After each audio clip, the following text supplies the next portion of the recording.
ইট ভাটা শ্রমিকের গলা কাটা মৃতদেহ উদ্ধার ঘিরে চাঞ্চল্য ছড়ালো ইংরেজবাজার থানার বাগবাড়ির পলাশবাড়ি এলাকায়।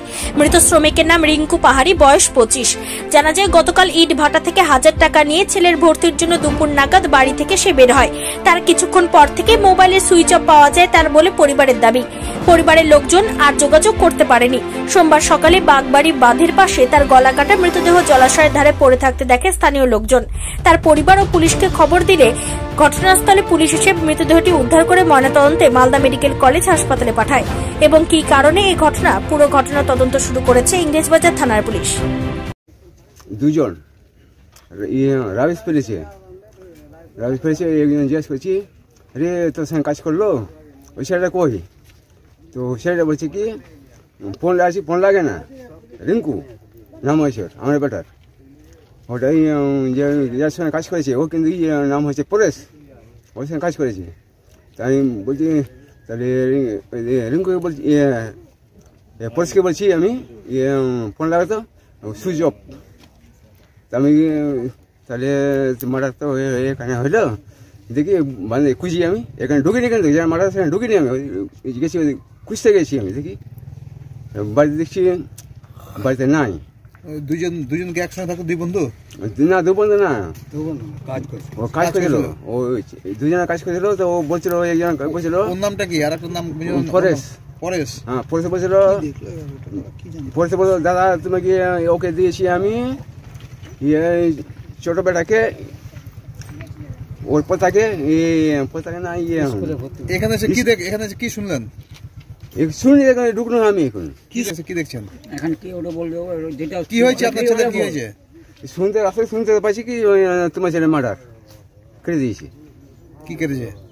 কিসে কাছে যাই দেখিনি আমি। হ্যাঁ, কারা করলো? কি মনে হচ্ছে কারা করলো? এরকম কি করে বলবো, আমি কিছু বলতে পারি না। দেখি এটা কি বাঁধ? বাবাড়ি বাঁধ। হ্যাঁ, এই বাবাড়ি ওদিকে আছে, পাড়াশাড়ি বাঁধ। কি করতো ছেলে? ভাড়ায় কাজ করতো। আপনার ছেলে মেয়ে কটা? মেয়ে একটা, ছেলে 3টা। আর আপনার? আমার। এটা কি মেজো ছেলে? হ্যাঁ, এটা মাঝের কা।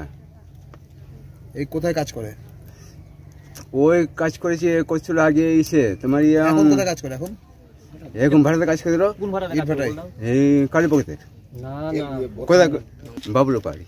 আর ছেলের নাম কি যে মারা গেছে? রিঙ্কু পাড়ি। আর আপনাদের বাড়ি কোথায়? ভারতের বাড়ি। আর কোথায় পাওয়া গেল বডি? কোন বাঁধে? বাঁধের নিচে পাওয়া গেছে, আমাদের পলাশবাড়ির বাড়ির বাঁধের নিচে। ঘটনা হলে ওকে ভাটা থেকে 1000 টাকা উঠিয়ে দিয়েছে। ওই বলে কি আমার ভাতিজাকে স্কুলে ভর্তি করবো বলে খুবই টাকা দরকার আছে, ভাটা থেকে 1000 টাকা উঠিয়ে দিলাম। আমিও দিইনি টাকা, উঠিয়ে দিলাম। যা যখন ভর্তি করবি 3-4টার দিকে বাড়িয়ে গেছে। আমি জানি কি ভর্তি করতে যাইছি বলে ওর সঙ্গে আমি যাইনি। আমি কালকে কখন বেরিয়েছিল বাড়ি থেকে? 3-4টার দিকে। 3-4টার দিকে। তারপরে তার কি বলবো, কিন্তু খুঁজে পাইনি। আর তারপর সারাত্রি পার নেই খুঁজে না। তারপরে কি দেখলেন আজকে সকালে? আজকে তো আমি 7টার দিকে ঘুমিয়ে উঠলাম। তারপরে কি দেখলেন? সবাই বলছে মার্ডার হয়েছে, চো দেখবো। তারপরে এসে কি দেখলেন? এসে দেখছি কাটা। কি কাটা? গলা। কোথায় পড়েছিল? সামনে জলের মধ্যে পড়েছিল? হ্যাঁ, কানাতে উঠিয়ে রেখেছিল, হয়তো পেটেও তো উঠিয়ে রেখেছিল হয়তো। ওরা এসে দেখতে পাইছি মাথাটা শুধু জায়গা ছিল না, পুরোটাই মাথা জলে ছিল। তারপর কি বলবো, এটা কি বাঁধের পাশেই? হ্যাঁ, বাঁধের পাশে। কোন বাঁধ এটা? পরেশের বাড়ি। এটা এই বাঁধে আছে এখানে। এই বাঁধের নামটা কি?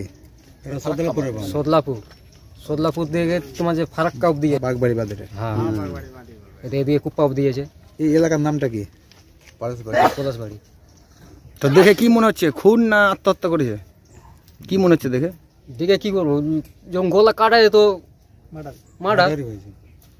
মানে কারা করতে পারে কি মনে হচ্ছে? সেটা আমি বলতে পারবো।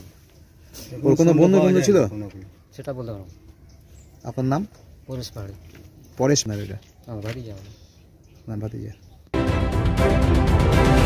Bureau report, news for Bengal.